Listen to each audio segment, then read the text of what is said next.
I chose this land because no one else wanted it. Too high for farming, too far from the trade road, a stretch of sun-beaten desert broken by stone shelves and stubborn scrub that refused to die even in the driest months. From the porch of my cabin, I could see a long way in every direction. That was the point. Distance gave me time. Time gave me control. After years living by other men's schedules and orders, control was the only thing I refused to surrender. My name is Jedediah Hawkins, 45 years old, former Army Scout, current owner of 200 acres of nothing and a cabin I built with my own hands. Most folks who knew me called me Jed. Out here in the Sulphur Springs Valley of Arizona Territory, nobody called me anything at all. That was how I wanted it. I lived alone because solitude was predictable.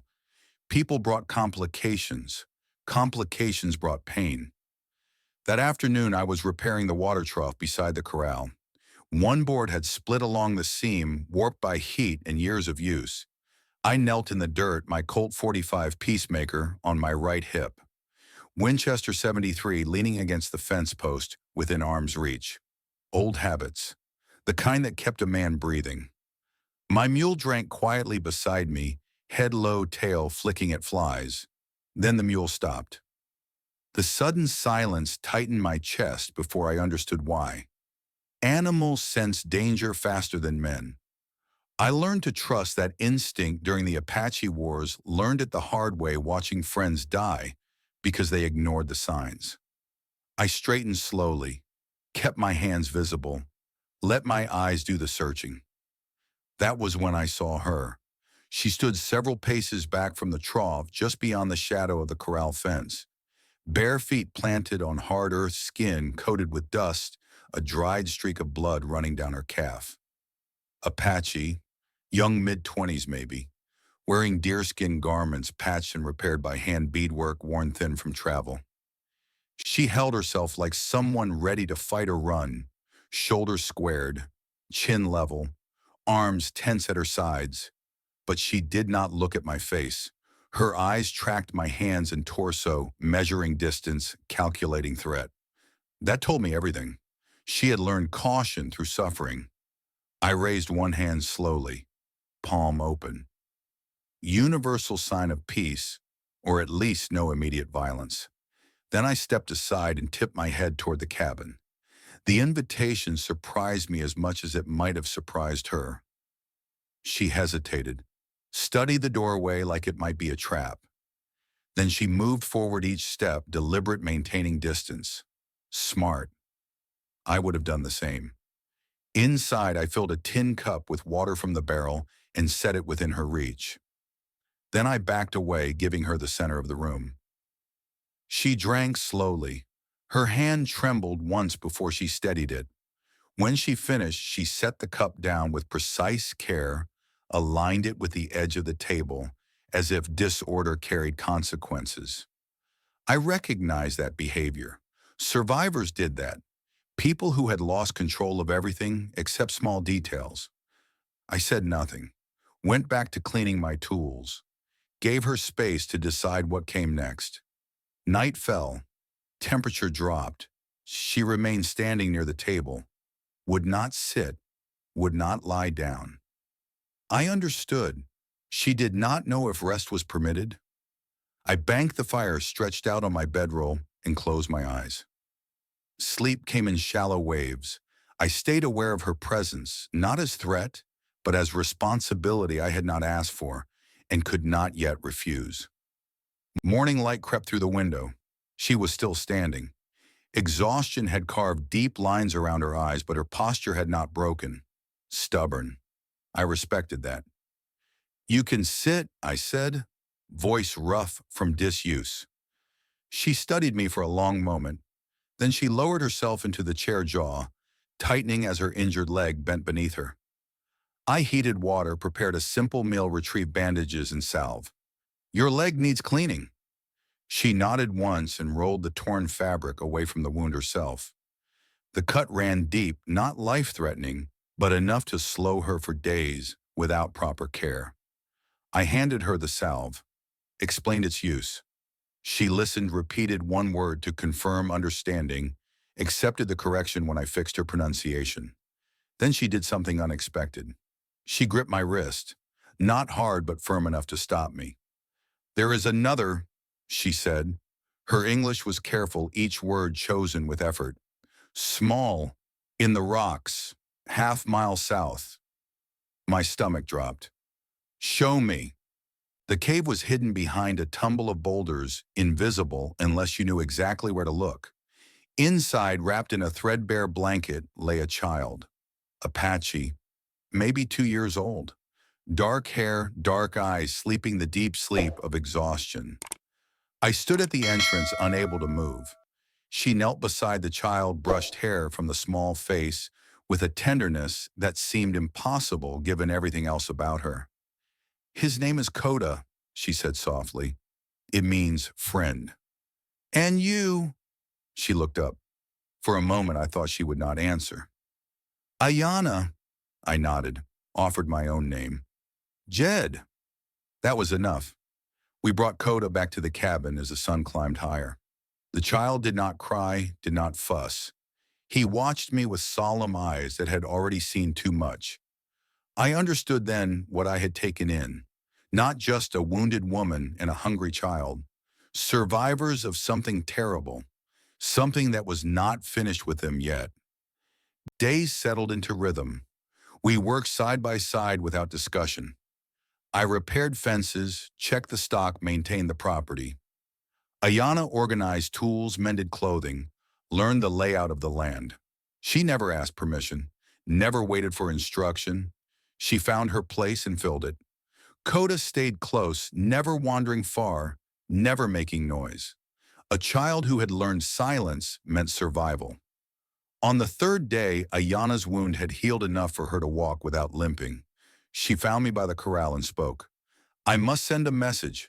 I stopped working, waited. "There is a trader," she continued. "Miguel Vasquez. He carries messages for my people sometimes. His camp is 2 miles east." "What kind of message?" Her eyes hardened. "The men who destroyed my village. Their leader is a soldier. I know his name. I know what he has done. I will send word to Fort Apache. They will investigate. That's dangerous. If the wrong people intercept that message, I know the risk." I studied her face. Saw no fear, only resolve. "I'll take you," I said. Miguel Vasquez was a weathered Mexican trader who asked no questions and kept no records. He accepted the sealed letter Ayana gave him, along with 2 silver coins I provided. "Fort Apache," I said. "Commander's hands only." He nodded, tucked the letter into his saddlebag, and rode east without another word. On the way back, Ayana told me the rest. Her village had been called Broken Arrow. 47 people, elders, children, families, who had lived in that canyon for generations. The soldiers came at dawn, no warning, no negotiation. They killed everyone. Ayana survived because she had been hunting in the hills. She returned to find smoke and bodies. Found Coda crying beneath his mother's corpse, the only other survivor. She had been running ever since. "The soldier who led them," she said. "His name is Crane. Major Silas Crane." The name hit me like a bullet to the chest. I stopped walking, stood frozen in the middle of the trail. "You know him," Ayana said, not a question. "I served under him 3 years ago. Fort Bowie." The memories flooded back. Crane's cold eyes, his smooth voice giving orders that turned my stomach. "He was running a side operation," I said slowly, "selling army rifles to Mexican bandits, trading them for gold stolen from Apache villages. He needed the villages gone, no witnesses. So he killed them. He tried to make me help. I refused, reported him to the colonel." I laughed bitterly. The report disappeared. Crane had friends in high places. Suddenly, I was the traitor. I had to run. Ayana was silent for a long moment. Then she placed her hand on my arm. "We are the same," she said quietly, "both running from the same devil." On the 5th day they came. 2 riders approaching from the northeast. I heard them long before I saw them hoofbeats carrying across the empty land like a warning drum. I positioned myself on the porch, Winchester within reach, Colt on my hip. The lead rider was tall with a face like cracked leather and sergeant stripes on his sleeve. The second man hung back, hand near his holster. "Afternoon," the sergeant called. "Name's Virgil Peck. Out of Fort Bowie." "I know Fort Bowie." "Then maybe you know Major Crane. He's interested in this property. Wants to discuss opportunities." "Not interested." Peck's eyes narrowed. "We're also looking for a woman. Apache. Might be traveling with a child. Seen anyone like that? People pass through. Wind covers tracks fast. If someone came here hurt, you'd remember. If someone came asking too many questions, I'd remember that too." Silence stretched between us. Peck smiled, a thin, unpleasant expression. "Major Crane is a patient man, but patience has limits." He touched his hat brim. "We'll be back, Hawkins." I watched them ride until they disappeared beyond the ridge. Then I went inside and started preparing for war. That night I counted ammunition by lamplight. Winchester 47 rounds, Colt 23 rounds. Ayanna sat across from me, checking the revolver I had given her. "They will return," she said. "Yes." "With more men." "Yes." She set down the Colt, met my eyes. "Then we make them pay for every step." I almost smiled. "Almost. You've done this before." "I have survived before. It is the same thing." Outside, the wind picked up, carrying dust and the smell of coming rain. Somewhere in the darkness, Crane was planning his next move. But so were we. They came at dawn. Not 2 riders, not 4, 14. I counted them through the window as they spread across the flat ground before the cabin. 14 armed men arranged in a half circle that blocked every escape route. And in the center, mounted on a gray stallion, sat Major Silas Crane. He had aged since Fort Bowie, hair gone, silver face carved with deep lines, but his eyes were the same, cold, calculating, empty of mercy. Sergeant Peck flanked him on the right, a satisfied smirk on his face. "Hawkins!" Crane's voice cut through the morning air. "Come out, let's settle this like men." I checked my rifle, looked at Ayanna. She crouched in the corner with Coda the Colt steady in her hands, her body positioned to shield the child. "There's a tunnel under the stable," I said quietly. "Leads south behind the rocks. If this goes bad, I will not run. Coda needs you alive." Her jaw tightened. For a moment, rebellion flashed in her eyes. Then she looked at the boy in her arms, this child who had already lost everything, and nodded. "If you fall," she said, "I will finish it." "I know." I stepped onto the porch. Crane smiled when he saw me, the smile of a predator who believes his prey is cornered. "Jed Hawkins, the conscience of Fort Bowie. I heard you died in the desert." Disappointed. Amused. He shifted in the saddle. "You could have had a career, could have been somebody. Instead, you threw it away over some savages. They were people. You butchered them for gold." Crane's smile flickered, just for a moment. "Business," he said. "Nothing personal. But you made it personal when you tried to report me. And now you're harboring witnesses." He gestured toward the cabin. "Hand them over. Sign your land deed to me. Walk away with your life. And if I refuse, then 14 guns turn that cabin into splinters. Your choice." I looked at his men. Measured distances, calculated angles. "You're forgetting something, Crane." "What's that?" I never missed a shot in my life. The Winchester came up fast, emotion drilled into muscle memory through years of practice. The first round caught Peck in the chest before he cleared leather. He tumbled from his horse without a sound. The second shot took the man beside him through the shoulder. Then chaos erupted. Gunfire exploded from every direction. Bullets splintered the porch railing, punched holes through the cabin walls. I dove through the doorway, rolled behind the table, came up shooting. Ayana fired from her corner 2 shots, controlled and precise. A man trying to climb through the back window jerked and fell. The battle raged for what felt like hours, but was probably minutes. Smoke filled the room. The smell of gunpowder burned my nostrils. When the shooting finally stopped, I counted bodies through the shattered window. 6 men down, 3 more wounded crawling away. But Crane was gone, and so were 5 of his riders. We did not stay at the cabin.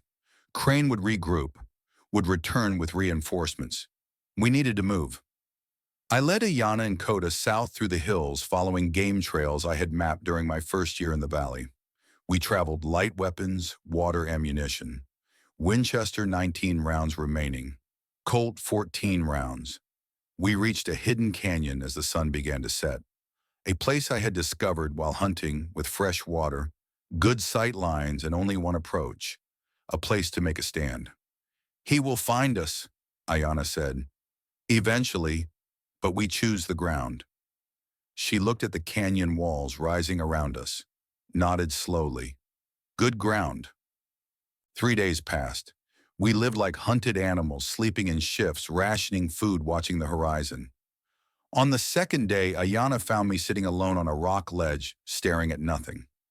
"You are thinking about death," she said. I did not deny it.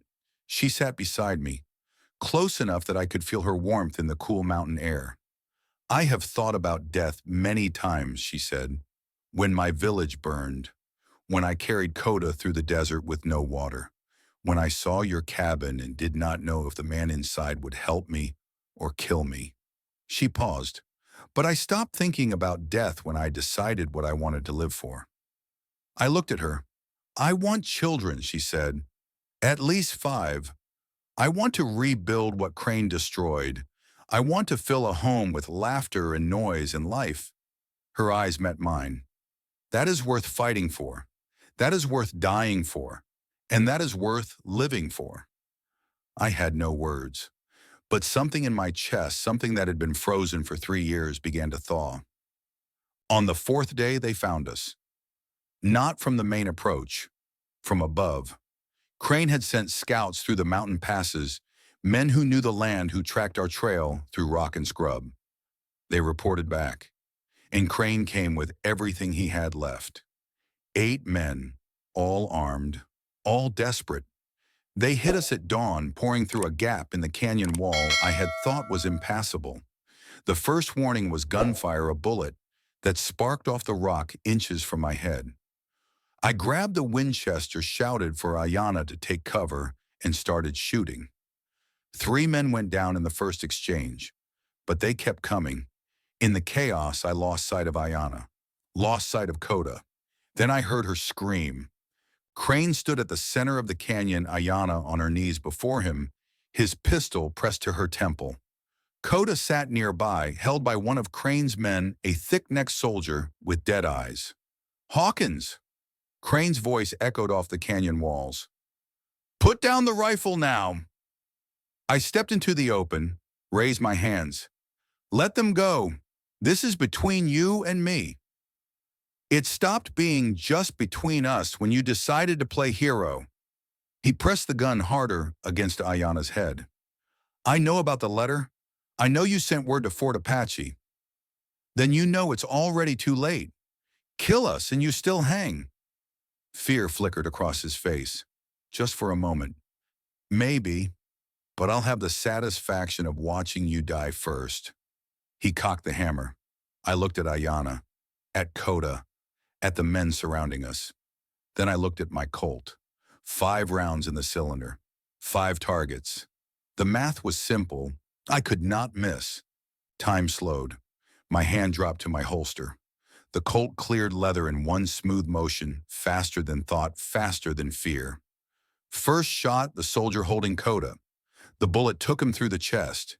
He released the child and crumpled. Second shot, the man on my left raising his rifle. Center mass, down. Third shot, Crane's arm, not a kill shot, but enough to make him flinch, enough to move the gun away from Ayana's head. She moved like lightning, twisted free, drove her elbow into Crane's gut. Fourth shot, the man lunging toward her from behind. He dropped mid-stride. Crane recovered, raised his pistol, aimed at my chest. I was faster. Fifth shot. The bullet took him through the heart. He stood for a moment, disbelief frozen on his face. Then his legs gave way and he collapsed into the dust. Silence. The canyon held its breath. I walked to where Crane lay, his eyes still open, staring at nothing. "You should have left us alone," I said quietly. Then I turned and went to Ayana. She was holding Coda, both of them trembling, but alive, both alive. I wrapped my arms around them both, and for the first time in 3 years, I allowed myself to feel something other than survival. 2 weeks later, the Army patrol arrived at my cabin on a Tuesday morning. They found the evidence exactly where Ayana had described, rifles bearing Army stamps hidden in a canyon 50 miles north. Gold coins minted in Mexico stained with blood that would never wash clean. Crane's operation was exposed. His Confederates were arrested. Justice for once was served. I stood on my porch watching the soldiers ride away and felt something I had not felt in years. Peace. Not the peace of solitude, not the peace of control, the peace of purpose. I started expanding the cabin the next morning. The back wall came down first, the wall I had built to keep the world out.